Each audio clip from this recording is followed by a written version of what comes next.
So, dear colleagues, dear friends, I'm really happy to see you and to see that we are 77 people. And first of all, I would like I hope you are all healthy and safe. I would have been glad to meet you in person, but the circumstances are difficult for all of us. But we can still do it at home and office. And I really salute the initiative of Jeroen and Giovanni to organize those Meio Live sessions. Because despite the confinement, having those rendezvous will allow us to meet and develop our exchanges, which is, I think, vital for our little community. So today I will talk about the effects of duration and frequency of non-flow periods on stream-dwelling meiofauna. So it's a study which is out a collaboration between the Department of Animal Ecology at the Bielefeld University in Germany and the Catalan Institute for Water Research in Girona. So there might be some lag between the slides. So now you should have the second slide. Or, okay. Okay, great. So when you think or hear about streams, you probably see them as fresh water flowing and draining beautiful forested landscapes like in those pictures. However, under some circumstances, the streams can dry out, so the water can stop flowing, and they leaving apparent or totally dried stream beds. So sometimes you may also have pools forming which are somehow the relics of the stream ecosystem. So there are several causes that stop the flow. We may first mention the climatic factors like droughts, heatwave events, or lack of rainfall, which will reduce the water table so that it would not be found flowing at the surface anymore. But there are also other factors like anthropogenic factors, which can reduce the water table through, for example, water pumping for agriculture or industry, and also damming, embankments of rivers that can also alter the natural flow regime. Actually, more than 50% of the stream network is made of intermittent rivers. But the scenario we could expect for the future is that there would be more and more of those perennial streams that will turn intermittent because of increasing anthropogenic pressure on water resources, but also because of climate change. So, for example, in this map, you can see a scenario in which, in orange or red, you can see the permanent streams turning into temporary. And in green, you also have intermittent turning to permanent, but mostly in tropical zones and Mediterranean areas, there will be some more intermittent streams. So we may now see what are the consequences for stream organisms. So first, when water is flowing, everything is fine for aquatic invertebrates. So they participate to aquatic food webs based on algal production or also on the decomposition of aquatic or terrestrial organic material. So they reproduce, they live their lives, they disperse, and so on. But when the stream dries out, we have a new landscape forming. So for terrestrial organisms, it's really nice. They can colonize, reproduce. And you also have plants growing there, and we have now a different system. So we have above ground primary production. For aquatic organisms, life becomes difficult because drying means progressively, it can mean direct mortality because of lack of water, acute drying. But you also have more UV radiation, you have more temperature fluctuation or oxygen depletion that are stressful for those organisms. Aquatic biota also experience stronger competition for resources as well as increased predation levels. So in response, they may seek refuge in the wet subsurface sediments under the stream bed, or they can leave the stream if they can. But some stay and can lay resistant eggs, can encyst or enter dormancy to cope with the droughts.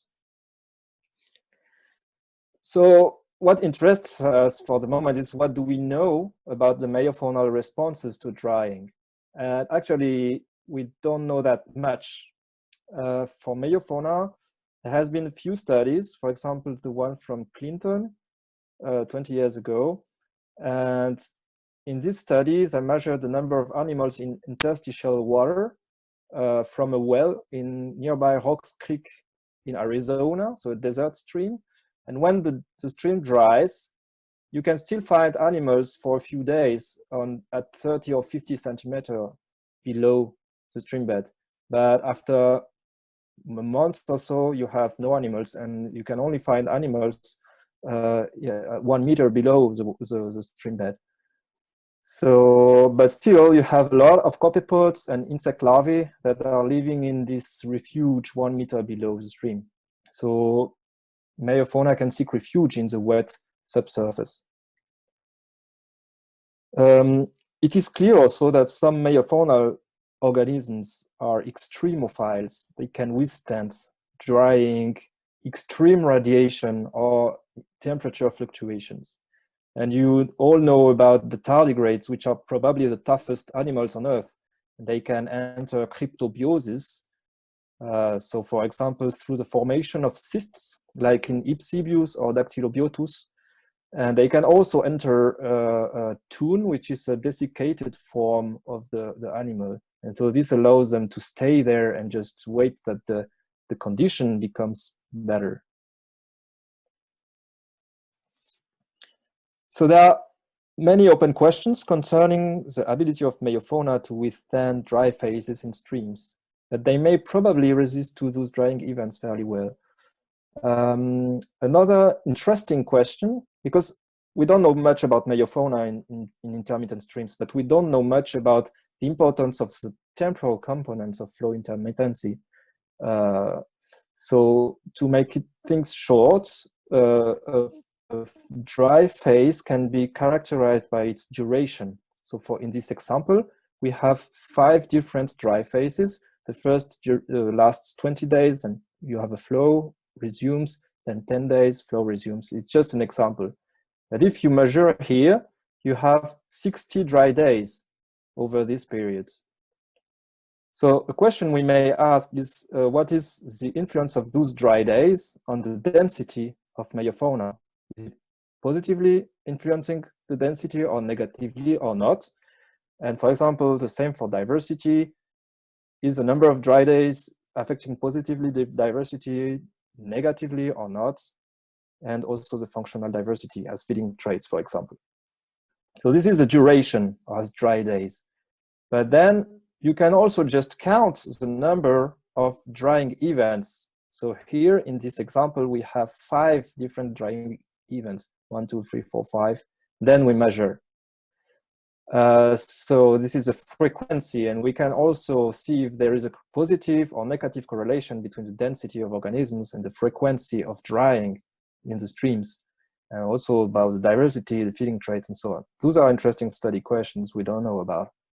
And last, we have this integrative proxy, which is the mean duration of the dry periods is just the number of dry days divided by the frequency of drying events. So in this example, we have 60 dry days in total and 5 drying events. So we've got average duration of droughts, which is 12 days.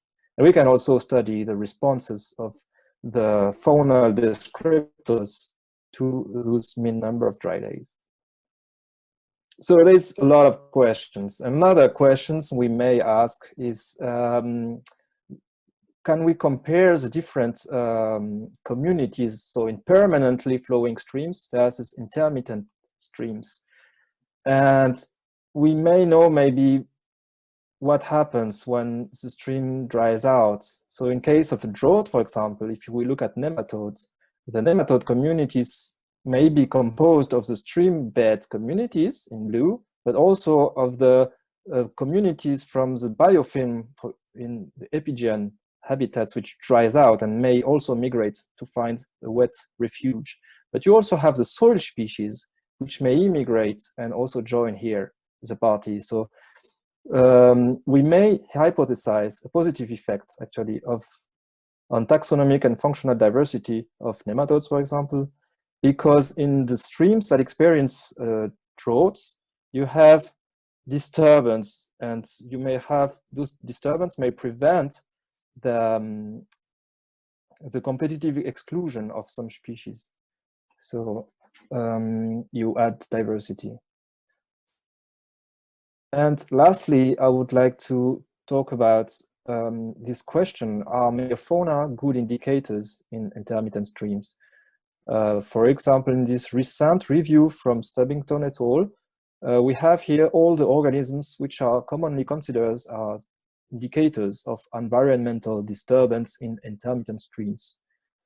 Of course, meiofauna are not listed, but this is a common story. But we foresee that the structure of meiofauna could pretty well be used to indicate several of the environmental alterations observed in intermittent streams. Okay, so now let's move to the experiment. In this experiment, we selected 22 streams across the northeastern Iberic Peninsula. So the flow regime was monitored continuously over a period of 250 days before we go sampling. So the sampling occurred in October, when water was flowing in all the streams. We could classify 7 streams as permanently flowing, so they are in green on the map. For example, you have Ciurana stream located in the Ebro catchment, which had 0 dry days and 0 frequency of drying events. You have Prades, the same, 0 dry day, 0 frequency. On the other hand, you have other permanent streams in those catchments as well. And we have a total of 15 intermittent streams. For example, Agnet here had 96 days of drought, and these were distributed across 4 drying events. You have Yemena had 2 dry days and only 1 drying event, and Pertegas had 48 dry days over 4 drying events. So you can see the bit of the diversity of streams we had here. So in October, at each site, we sampled 3 replicates of the first 5 centimeters of stream bed with a corer. We strive to sample always refilled zones, so the zones that are completely dry when there is no flow. We took 3 samples 25 meters apart, and we preserved the samples in formalin. In the lab, we extracted the meiofauna, we weighted the sediment pellet to control abundances. We sieved on 20 micrometers and counted meiofauna. We identified about 40 nematodes per 2 species level per sample that we classified into 5 different feeding groups. Now, let's move to the results. And first, the correlations with the temporal components of flow intermittency. This correlation plot shows in green the significant positive correlation and in red the negative correlation between one flow intermittency proxy on the left and the density of meiofaunal groups above. So here you have the total meiofauna densities, density of rotifera, gastrotriches, copepods, nauplii, ostracods, oligochaetes, chironomids, tardigrades, ceratopogonidae, which are predatory dipters, and nematodes. Here you have the number of dry days, the frequency F, and the mean duration of dry periods. And those were recorded over 250 days before sampling, over 150 days before sampling, 90 days, and 30 days. So we had different time lapses. So if we look at the meiofauna first, meiofauna density, we find that if we look at the frequency, it is always positively correlated with the frequency of drying events. When they are considered over a long period or a shorter period, doesn't matter, they are always correlated. If you look at the number of dry days, we have a positive correlation, but only when you look at the 1 month before or 3 months before sampling. Otherwise, you have no correlation. If you look at the mean number of dry days per drying periods, we have positive correlation for the first 3 months. But if you look at a long period before something, then you have a negative correlation. Now, if we look at some groups, and one which is very interesting in the tardigrades, because they are always positively correlated with all temporary components of intermittency metrics. So this suggests that tardigrades really thrived well in streams which had experienced the most severe drying conditions. Especially if you look at the number of dry days, they really like the dry streams.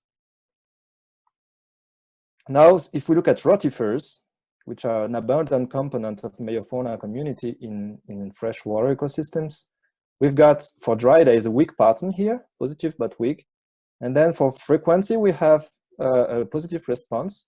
But for the mean number of dry days, we have negative responses here when you consider long period prior sampling. And now I would like to talk about nematodes, but not that much because they are exactly the same response and the total meiofauna density, because nematodes are the numerically dominant meiofauna in those streams. But about nematodes, I will now expand a little bit. If we look at the diversity, so here you have the number of species, the dominance, the Shannon diversity, the equitability, and then the relative distribution of feeding types, so omnivorous nematodes, predatory, bacterivorous, algivorous, and fungivores. We've got for diversity indices a very current positive correlation. So the more droughts we have, and the longest the last, we have the most number of species. And for example, we've got a total of 113 species of nematodes across all the streams, and we found 58 species in permanent streams, and we found 108 species, so the double in intermittent streams. So when we look at the functional diversity now, globally, we had positive responses of omnivorous, predatory, and fungivorous nematodes to intermittency. Bacterivores did not respond that much, but if you look at algivorous nematodes, we get negative responses with most intermittency proxies.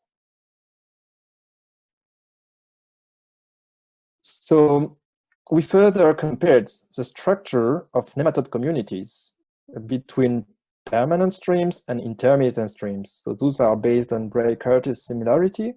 And we found out that trophic group structure was significantly affected by the hydrological status of streams. So here you have the intermittent streams and the permanent streams. And we, for example, see that the trophic groups which are present in intermittent streams resembled to the soil to the trophic groups we find in soils, with a lot of omnivores, predators, and fungivorous or plant-feeding nematodes. And in permanent streams, the assemblages were more similar to those that we found in freshwater ecosystems, so with dominancy of bacterivores and also algivores, which is a typical feature of limnic habitats. So now if we look at the species, we compared the taxonomic structure, and the changes in feeding types are a bit mirrored by the patterns that we find in some nematode species. We may cite, for example, Chromadorita leucarti here, and Ammonistera simplex, which were both very abundant in permanent streams, but almost absent from intermittent streams. And on the other hand, you have Philancus vulgaris, which is fungivorous nematode, very common in soils, was extremely abundant in intermittent streams, but very rare in the permanent ones. So I would like to give you now the take-home messages of this experiment. By sampling locations in streams, we had also we found that a lot of meiofauna. It was really extremely abundant. So we had about 50,000 individuals per liter sediment, and which was roughly 200 individuals per square centimeter on average. So we really had very high densities, maybe because we used 20 micrometer net, but still we had a lot of meiofauna in comparison to other studies. And this meiofauna was always positively influenced, or the density was influenced by the occurrence of droughts. So this suggests that meiofaunal organisms can seek refuge or can resist to the droughts, and they can easily recolonize stream habitats once flow returns. So they probably are among the earliest organisms to restore the stream food webs and the stream ecosystem functions. So they are very, very important in those streams probably. But this needs further studies to confirm that can help to recover or help the stream ecosystems to recover. Most meiofauna reacted positively to the frequency of dry periods, as I said, but some groups were negatively affected by the prolonged periods of droughts. For example, we had the case of rotifers, but also the case of algivorous nematodes, which did not like very long droughts. But some like it hot, like tardigrades, and also nematode diversity, which shows very consistent positive responses to flow intermittency proxies. So this suggests, and this is for tardigrades, that they had really potent resistance strategies. They can stay there and just revive.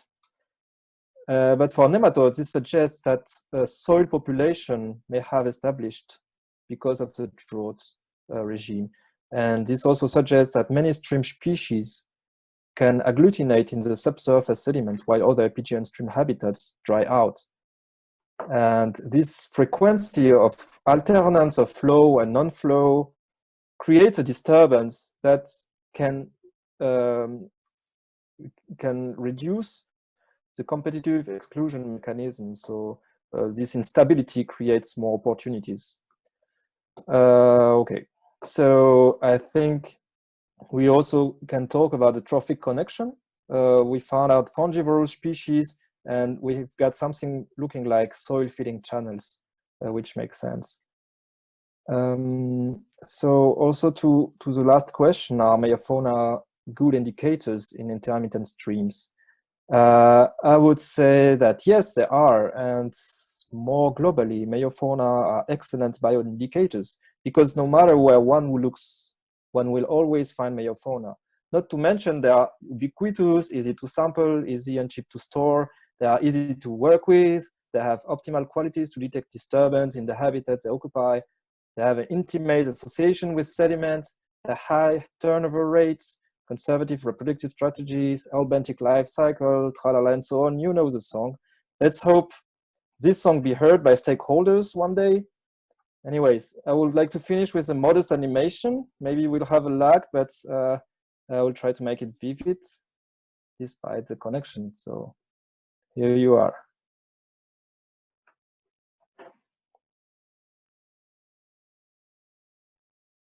So you got it, I think. I see you smiling. Okay.